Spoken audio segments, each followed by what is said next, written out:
Assalamualaikum warahmatullahi dan selamat pagi. Kita teruskan dengan bahagian kedua bagi topik telekomunikasi dan rangkaian. Seterusnya kita lihat kepada the global internet. Okey, jadi internet merupakan satu bentuk rangkaian yang paling ekstensif di bumi inilah, dan kita dalam tempoh sekarang kita ni sangat bergantung dengan internet. Okey, jadi apakah internet? Dalam bahagian seterusnya dalam learning path ini anda akan lihat tentang video khusus berkenaan dengan internet. Tetapi antara konsep yang penting di dalam internet ialah internet addressing and architecture, iaitu bagaimana data-data bergerak dalam internet. Dia memerlukan kepada alamat satu benda yang penting supaya data nanti boleh sampai kepada destinasi, dan data boleh diperolehi daripada satu sumber melalui alamat sumber tersebut. Okay? Jadi ada konsep domain name system, ada architecture and governance, dan juga IP version 6 dan vision sebelumnya. Okay. Jadi inilah domain name system. Jadi sebenarnya setiap komputer yang perlu dihubungkan dalam internet memerlukan alamat tersendiri. Kalau ada dalam dunia ni ada 1 juta komputer yang bersambung dengan internet ketika ini, maka kesemua 1 juta komputer tersebut perlu mempunyai alamat dia yang tersendiri, ataupun yang ini dipanggil sebagai IP address. Okay? Internet Protocol Address. Dia perlu pada alamat, setiap komputer perlu ada alamat tersendiri supaya data kita, device akan tahu ke mana hendak disalurkan data tersebut lah. Okay. Tetapi data tetapi alamat IP tersebut bukan alamat yang mudah untuk diingati, maka lebih mudah untuk kita mengenali destinasi ataupun sumber data kita nak perolehi itu melalui domain name system, iaitu server-server yang mempunyai alamat spesifik tersebut. Kita perlu berikan dia nama supaya mudah untuk dikenali lah. Okey, jadi itu dipanggil itulah domain name system. Dan domain name system ni, bagaimana kaedah untuk memberikan domain name system ni, dia ada menggunakan titik-titik. Okey, dan titik-titik ni membahagikan antara domain-domainnya. Jadi kalau domain paling tinggi sekali ialah selepas titik yang terakhir itulah. Okey, iaitu kalau di Malaysia kebanyakan benda dia ada .my lah. Okey, .my itu adalah paling level domain yang paling tinggi sekali. Dan banyak juga yang server-server tertentu tu dia punya alamat dia ialah menggunakan .edu, .com, .gov, .net dan sebagainya lah. Kemudian second level ialah kalau sebelum daripada yang main domain ni ada dia punya titik lagi, kemudian sebelum titik tu adalah perkataan. Contohnya macam sebelum .com ni ada perkataan Google. Jadi itu ialah second level domain. Okey. Kemudian kalau ada sebelum titik sebelum tu lagi, yang ini dipanggil sebagai third level domain. Dan yang terakhir sekali ialah komputer yang mana tersimpan data yang hendak diperolehi tu. Jadi yang itu ialah komputer dan dia ada dia punya own inilah. Jadi ni ialah domain name system. Tetapi domain name system ni, dia nama ni ialah nama yang diberikan, yang boleh, tetapi physical komputer tu boleh diubah lah. Okey. Nama ni dia di-assignkan, dan akan ada domain name lookup. Okey, maknanya ada satu tempat khas yang mana bila kita type, contoh ni kita type alamat ini, dia akan pergi ke domain name lookup server, dan daripada situ baru dia akan semak, okey, nama ini associated dengan which physical IP address, maka dia akan hantarlah. Okey. Kalau kita tengok internet ya. Jadi ini adalah gambar raja secara umum ni internet. Jadi kalau kita di rumah contohnya, jadi di rumah setiap klien ataupun setiap komputer di dalam rumah tersebut akan ada dia punya IP address.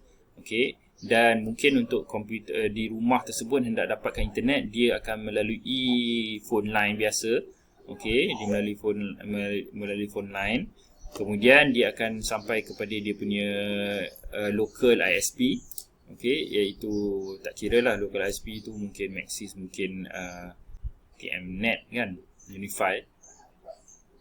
Kemudian dia akan hantar ke regional host dan seterusnya lah kan. Dan akan sampai ke tempat yang website yang nak dipergi itulah. Okey.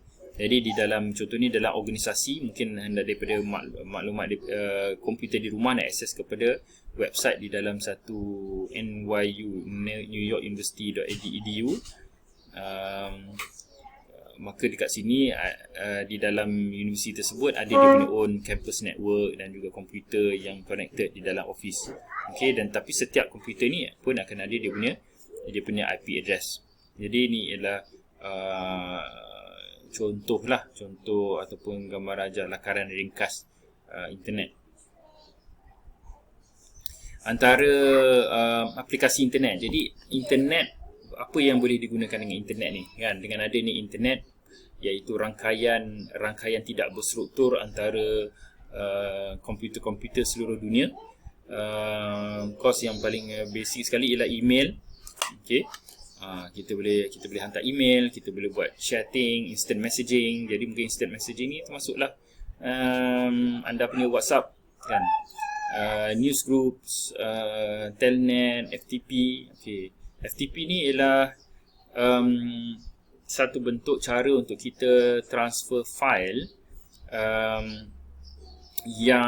yang lebih laju daripada cara kita transfer cara biasa. Kalau kita biasa, kita akan upload melalui kita punya internet browser.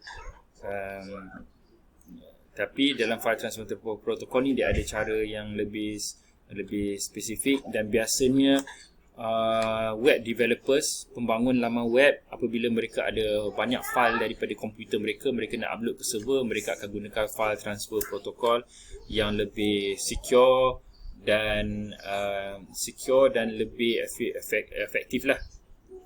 Kemudian World Wide Web ni dia berbeza daripada internet ni. Tapi biasanya kadang-kadang kita sebut World Wide Web ni interchangeably dengan internet. Tetapi internet ni ialah dia punya backbone dia. World Wide Web tu ialah dia punya aplikasinya. Internet tu ialah teknologi, World Wide Web ni dia punya aplikasinya. Di samping tu, dengan internet kita boleh buat voice over internet protocol. Okey. Iaitu kita membuat talian telefon, panggilan telefon tetapi menggunakan internet. Dan kita gunakan juga virtual private network.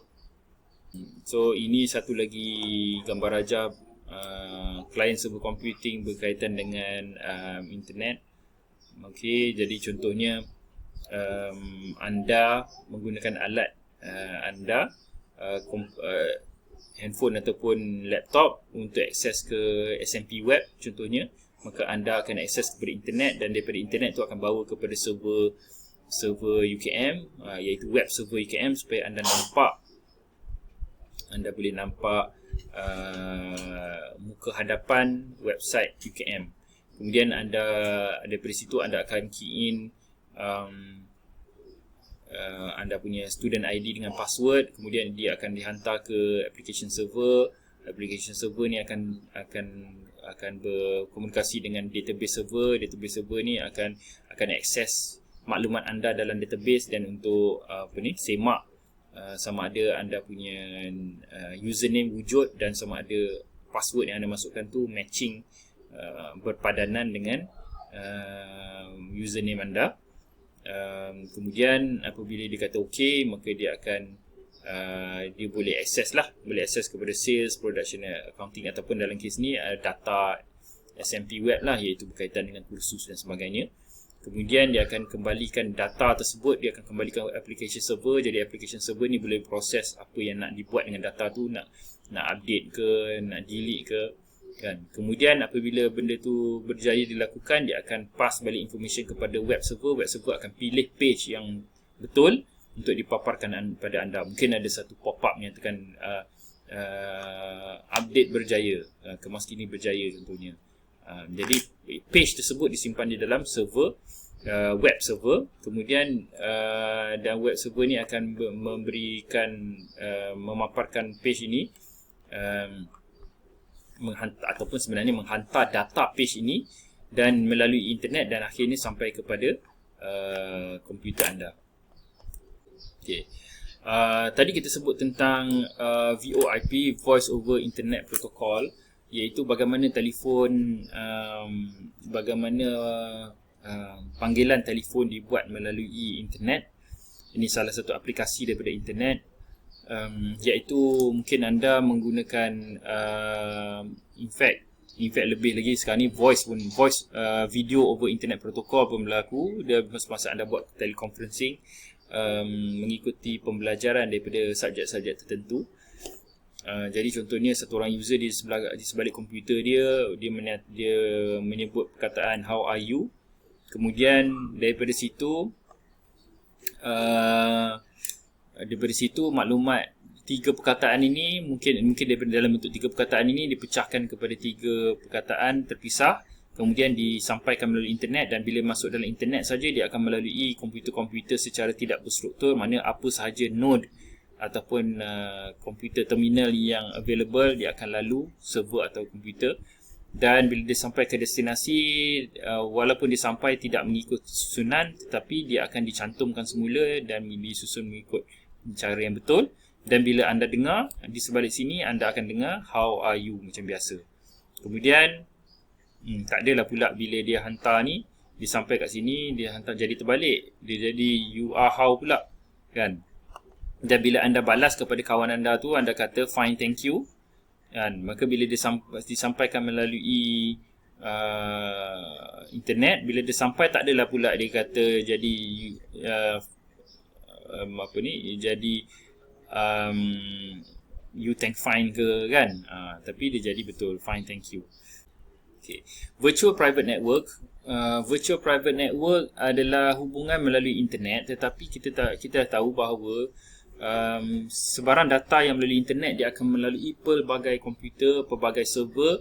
Maknanya seolah-olah macam privacy akan hilang lah, tidak ada privacy lah bila sampai daripada satu komputer. Of course, pihak di sebelah komputer tersebut dia boleh melihat data yang disampaikan tu, kan, dan boleh, maknanya dah maklumat tersebut dah tidak lagi private, kan. Semua kalau daripada satu destinasi ke satu destinasi melibatkan 15 komputer, maka 15 orang boleh nampak data kita dan boleh nampak data peribadi kita. Tetapi bila satu cara untuk mengatasinya ialah kita wujudkan virtual private network, iaitu virtual private network walaupun data tu disampaikan melalui internet, tetapi dia akan seolah-olah melalui satu terowong. Dia melalui satu terowong yang mana orang di luar terowong tak nampak apa yang berlaku dalam terowong. Kemudian dia akan sampai destinasi. Bila dia sampai destinasi, barulah orang di destinasi boleh baca. Mungkin maknanya dia sepanjang terowong tersebut orang tak boleh nampak lah.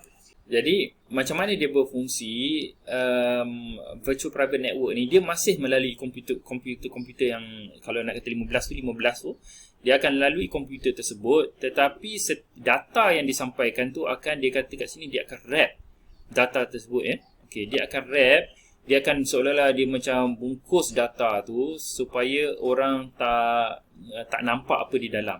Ataupun kalau dia nampak tapi dia tak faham. Jadi yang ni menggunakan encryption, decryption dan teknologi tertentu, SSL, okey. Iaitu dia menutup data tu supaya orang jumpa data tu dia tak boleh faham data tu. Okey. Jadi walaupun dia melalui talian yang umum, tetapi orang yang di tengah tak boleh baca data tu lah. Okay, itu virtual private network. Kalau yang bukan virtual private network, maknanya kalau real private network, maknanya dia direct, talian tu direct kepada destinasi tanpa melibatkan perantara. Tapi melalui internet, of course dia akan melalui ramai pengantara. Maka apa yang diwujudkan sini ialah virtual private network.